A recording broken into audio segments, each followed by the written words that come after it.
Hello again everyone, and welcome back to Otherworldly Encounters, where you can submit your NDE, OBE, spiritual or paranormal story to my email address noted here, and in the description section of this channel as well.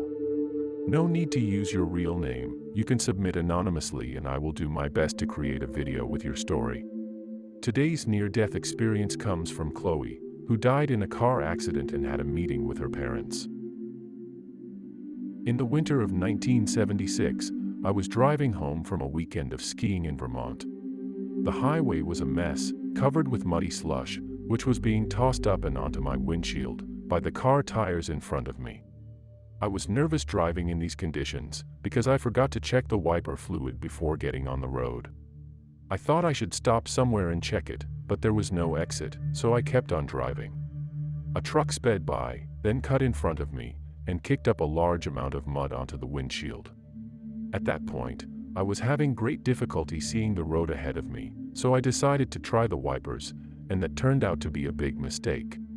They smeared the mud all over the windshield, and I was now driving blind, and there was no wiper fluid to wash it away. I took my foot off the accelerator and feared the worst. Then, bam, I was hit from behind, and this caused a 5-car pileup. I was trapped inside, and badly injured, and started to lose consciousness. Soon I was hovering over the scene of the accident, and could not comprehend what was happening. Finally, I came to the conclusion that I had been killed in the accident. I ascended into the clouds, and then moved very quickly into outer space, and then the scene changed from stars and planets to solid ground, and my parents appeared before me, in a place that is hard to describe. I felt peaceful and calm, and the place looked like a resort of some sort. They were smiling, and I was overjoyed to see them. I tried to hug them, but they said I had to go back. I was disappointed that they wanted me to go back, because they were my parents, and I thought they would want me to stay.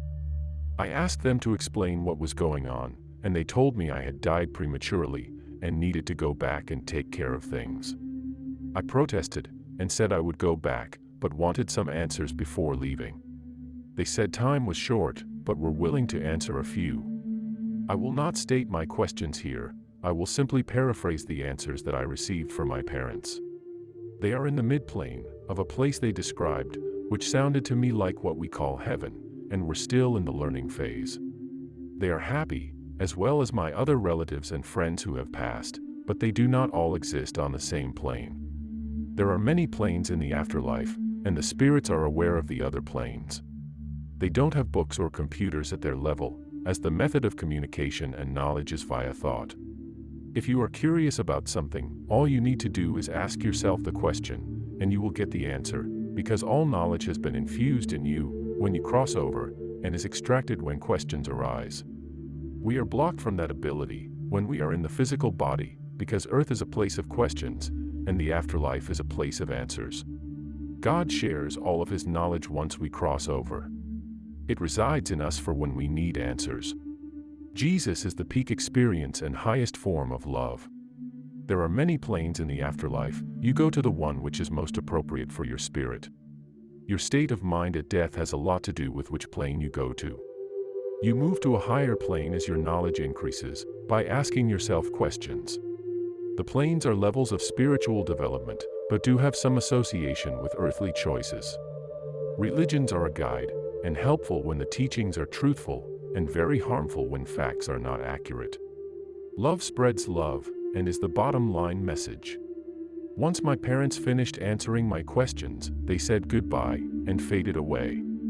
As soon as they disappeared, I felt like I was being sucked into a vacuum cleaner tube, and then out again, and into my body. When I opened my eyes, I felt pain throughout my body. I was told I had 9 fractured ribs, a punctured lung, a broken arm, and a severe head gash, and was found dead at the scene. Years have gone by, and I still have a vivid memory of this encounter with my parents, who reside somewhere in the universe, and I look forward to seeing them again in the future. What did you think of Chloe's story? Let me know in the comment section below.